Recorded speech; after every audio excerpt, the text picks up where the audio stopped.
everyone, it's me, Olga Yaroshevsky, and this is our NexChange Interview Series, where we get to speak to our wonderful Hong Kong Blockchain Week speakers. And let me introduce Urszula McCormack. She's a partner at King Wood Mallesons, a leading international law firm based in Hong Kong. Hi, Urszula. Hi, Olga. Nice to be here. Urszula, let's discuss the latest news from Hong Kong regulators. In particular, Hong Kong issuing the new STO regulations. And do you think it's actually a leapfrog for Hong Kong as a blockchain and crypto sandbox? And do you think Hong Kong is actually a blockchain and crypto sandbox in an STO space? Yeah, well, we've seen a lot of really interesting initiatives in Hong Kong over the last sort of few months. In particular, the last circular that was issued by our securities regulator, the SFC, really started to articulate a lot more of its expectations around selling security tokens in the market. Already regulated, already subject to a pretty stringent licensing and regulatory regime, but not specific to digital assets, to date. So this really is the first time that the SFC has articulated what it expects around the sale, the offering of security tokens in the market. Now, a couple of important things around that. They've made very clear that they need to be treated, generally need to be treated as securities. Now, that's sort of seems obvious, but it really means that the whole world of the Securities and Futures Ordinance and sometimes the company's law regime also kicks into play, depending on the product, but also making clear that it expects those products only be sold to professional investors. That's not a surprise to many of us who've been in the industry for a long time, but it is a departure from your classic kind of payment or utility token, which doesn't necessarily need to be limited in that way. The good thing about this is that it provides certainty and clarity to the market, and anything that provides certainty and clarity tends to attract developers and people who are keen to build out a great ecosystem. Likewise, the announcement that came in back in November was really useful to start exchanges really understanding what it would take to get a fully fledged license to have an exchange that sells security tokens as well. So really positive development for Hong Kong, and definitely very valuable for the blockchain community. And well, multiple ICO frauds that we've witnessed prove that regulation is actually needed in this space. And first and foremost, providing investors with protection, right? Now that the investors pool has been narrowed down to professional investors only, what kind of protection is this? Yeah, so look, theoretically, you could have had the same types of tokens that were sold during 2017 and 18, and even before that, still sold to a retail market. Nothing has changed in terms of the fundamental regulation of tokens in Hong Kong. So if you were selling lawfully back in 2017, you could sell again lawfully in Hong Kong next. I think, though, what is changing and which would help prevent some of that, the fraudulent activity that was occurring globally, is better signalling of the sorts of standards that Hong Kong expects and a number of other jurisdictions expect. And the sorts of things I have in mind there are around disclosure, as you mentioned, but also things like how you custody assets, and how we're building safer markets so that you have less manipulation occurring in them. But what it means for narrowing down the pool of investors to the professional investors only with a threshold over, I think, like 8 million Hong Kong dollars as far as what does it mean for other people? Like, they're not able to participate in an STO anymore? Does it narrows down the number of investors or the quality of investors? Yeah, well, it can do, but remembering that an STO involves the issuance of and sale of a security. Now, a retail investor would never have accessed a complex security necessarily anyway, and so the types of restrictions, like the professional investor restriction, was already operating. Now, what's different, though, I suppose, is that for someone who is already participating in a market, is buying Bitcoin, ETH, and other types of tokens that are unregulated, of course, they're not able to necessarily participate in the next wave of digital assets that come on board. And some people are, understandably upset about that. And, they're upset that perhaps a technology that is perhaps meant to provide greater access to a number of people is not necessarily being extended in that way. However, I would point out that not all types of securities are regulated securities in Hong Kong, and so you can have certain types of tokens that still exist that don't necessarily fall within that regime, and that can go under other types of exemptions for small offers, non-public offers, that might still be available to retail investors as well. So people who are, for example, providing some seed funding to a small Hong Kong, a private company, that might not necessarily fall within that regime, even if it is tokenized. And some people say that SFC has been following the SEC footsteps when issuing these new regulations. And speaking about SEC, there's still no clarification from them, no clarification from the US regulators, though. And I'm talking about the framework that was published last week for determining digital assets that are actually investment contracts. Why does it take so much time to determine what a digital asset is? And what do you think can happen once it is finally determined? Yeah, well, this goes exactly to that point around clarity and certainty. And, I often say this, that Asia has been a real net beneficiary of uncertainty around the world. Our definition of a security is reasonably straightforward. There are very clear tests, in our securities and futures legislation that aren't as broad and prone to interpretation as markets change. So the US SEC action is very much tied to a very broad definition and a very expansive definition, the Howey test. And the latest announcement from there really seeks to articulate its thinking around how those criteria are met. Is that needed so much in Hong Kong? Well, not really, because we have a number of clear guidelines, and that enables the ecosystem to really flourish when that certainty is there.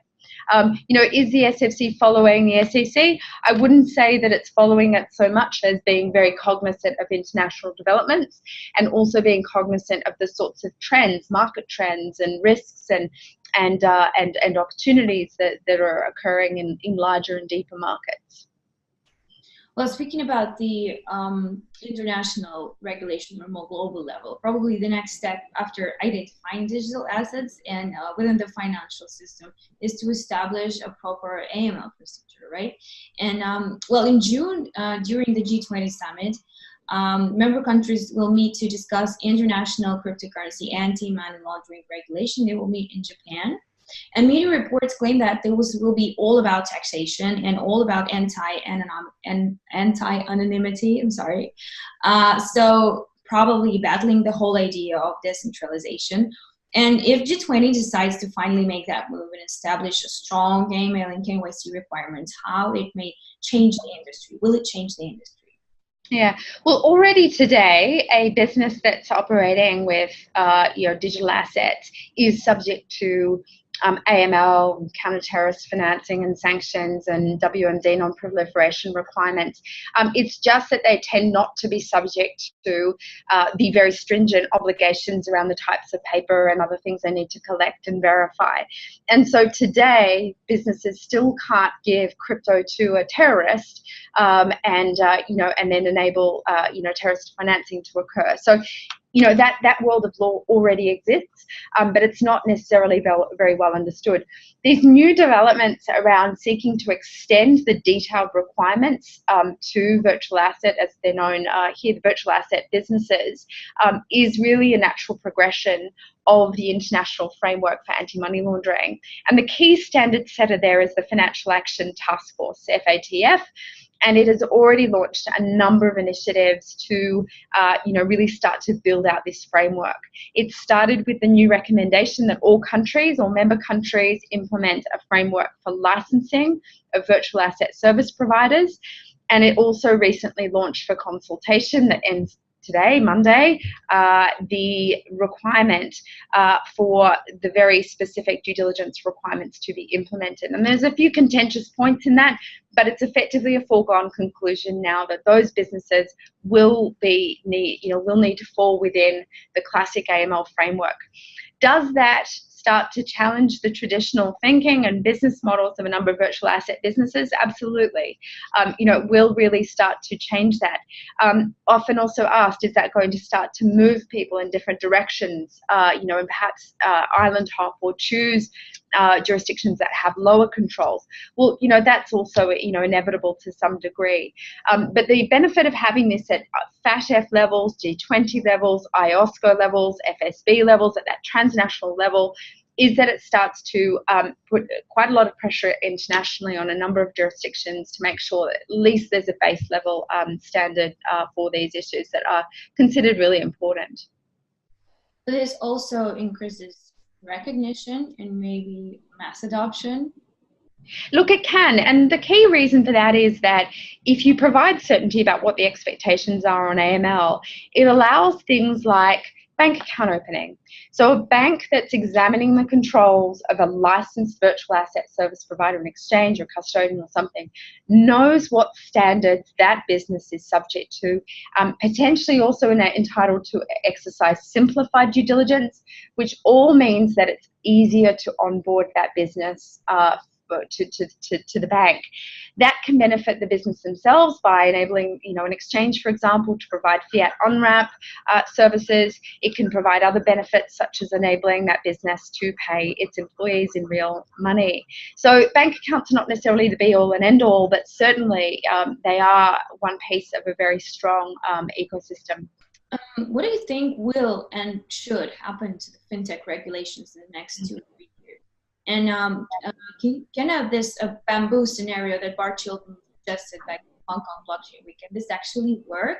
The bamboo scenario is when regulators create guidelines and rather than strict rules and limitations, or regulators would rather go for setting these strict rules and limitations. Well, the principles-based approach to regulation is absolutely pivotal. It really helps focus on the key areas of compliance. It helps through, signalling the key standards to the market, but it also means that it can be responsive to the development of the market in practice, so that as new risks are defined and measured, and there's a response from consumers, it's possible to calibrate those guidelines, those standards, those principles into something that is more concrete. So there's a number of examples that have really shown how successful that model can be. We've seen it in things like algorithmic trading. We've seen it in things like the creation of new areas of regulation around things like digital wallets, as well as even just bringing in payment service providers and other types of entities in the mix. It also recognises that not only are we as a community learning, but also regulators are learning. So it doesn't make sense to codify principles to make them hard and fast right at the start. All right, let's go back to Hong Kong Blockchain Week one more time. And you were on a panel dedicated to digital identity. Do you believe in digital ID for people as a unified cross-industry solution, and maybe the only blockchain application that is actually relevant and needed? And how can this be regulated locally and internationally? Well, this is one of, I think, the most topical issues that we're seeing, and digital identity feeds into our entire online existence. It also feeds into our participation in the digital economy, which is effectively almost everything that we do, the payments that we make, the social media that we're a part of. So like it or not, we're creating digital identities all over the place.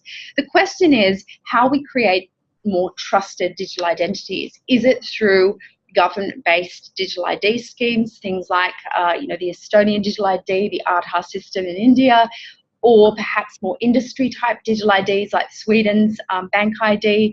Or are we moving towards a more decentralized form of digital ID where we're not centralizing those pools of data that make them vulnerable to risk? And are we thinking more along the lines of a self-sovereign digital identity. And I think that's where blockchain kicks in and provides some really interesting, opportunities to use things like zero-knowledge proofs that allow us to verify certain things without disclosing absolutely the whole packet of data as well. And what I'm seeing in the industry is a very significant interest in that, not just from developers or fintechs, but also traditional financial institutions. So a number of the industry projects that we've been working on here in Hong Kong have been looking at things like KYC utilities, EID, and so forth. But with technology moving so rapidly, and likewise a number of the challenges and the hacks and the cybersecurity, the whole lot really is trending people towards rethinking how we manage our personal data. Are there any particular projects that you came across lately focused on digital identity development that you found interesting? Yeah, sure. Well, one of the things that we've been working on for quite some time is the Hong Kong KYC utility project, and that has been an evolving project and a rapidly at that.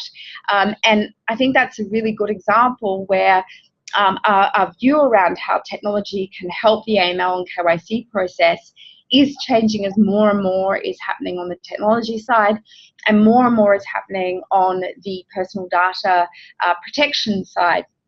And so, digital identity is one of the considerations that is in place there. There's a number of others. We're working on a few where it's relevant to the platform. It's not so much something that's required by the bank, but it's something that's being by a bank, but it's something that a corporation is using. And the sorts of things that we're looking at is how you create digital identity and how you analyze it, how you use things like AI on top of that to create alternative types of credit scores, alternative scoring mechanisms, and how you do that fairly robustly, in a non-discriminatory fashion and in a safe way. So, absolutely hot topic and a lot of work in that space. Well, I wish you good luck in that. Thank you so much, Urszula. It was very interesting. And thank you. I'll see you soon. My pleasure. Thanks, Olga. Thank you.